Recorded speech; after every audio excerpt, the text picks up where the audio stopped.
होगी। Hi guys, कैसे हैं आप सब? अच्छे हैं? तो चलिए आज शुरू करते हैं फिर से परमेश्वर के वचन के बारे में। वचन में दिया गया है कि यीशु मसीह के पीछे जब एक बड़ी भीड़ उनका वचन सुनने के लिए चलती थी, तो हम यहाँ पाते हैं कि 3 दिन से बड़ी भीड़ जो यीशु मसीह के पीछे चल रही थी, वो यूं ही उन्हें वापस लौट कर नहीं जाने देना चाहते थे। वो चाहते थे, क्योंकि हम सोचते हैं कि अगर हम खुदा की सेवा में हैं तो हमें हमारी चिंता करने की जरूरत है। लेकिन नहीं मेरे प्रियो, जब हम खुदा की सेवा के अंदर होते हैं तो परमेश्वर हमारी चिंता करते हैं, उन्हें हमारा ख्याल रहता है। हर एक उस बात का जो हमें शारीरिक रूप से हमें जो खाने के लिए भोजन चाहिए उसका वो इंतजाम करते हैं।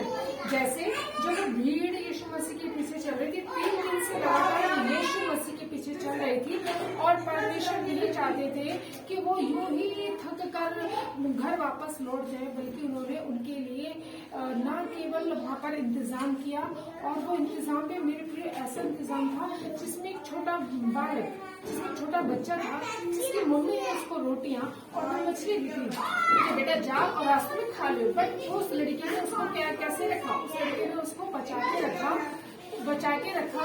लेकिन यीशु मसीह ने कहा कि क्या तुम्हारे पास किसी के पास कुछ खाने के लिए है?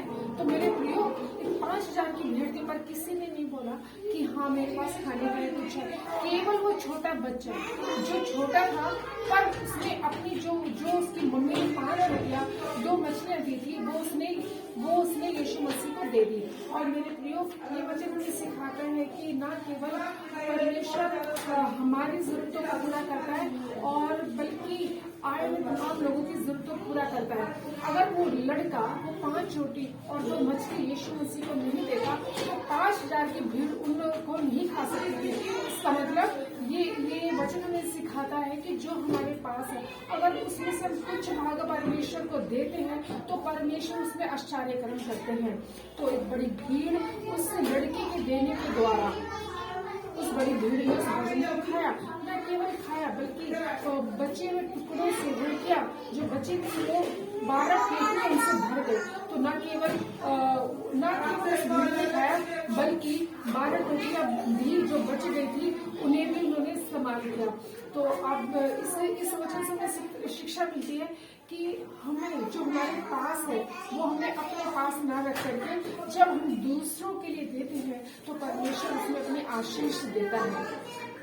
तो गाइस, आज जो हमारे पास है, और अगर हम इसमें से थोड़ा सा भाग परमेश्वर के लिए निकालते हैं, परमेश्वर को देते हैं, तो परमेश्वर कई गुना मल्टीप्लाई करके हमें वापस न केवल हम तक बल्कि बहुतों को इस आशीष का भागीदार बनाते हैं। तो मेरे प्रियो, इस वचन के द्वारा आप सब आशीष पाए। धन्यवाद।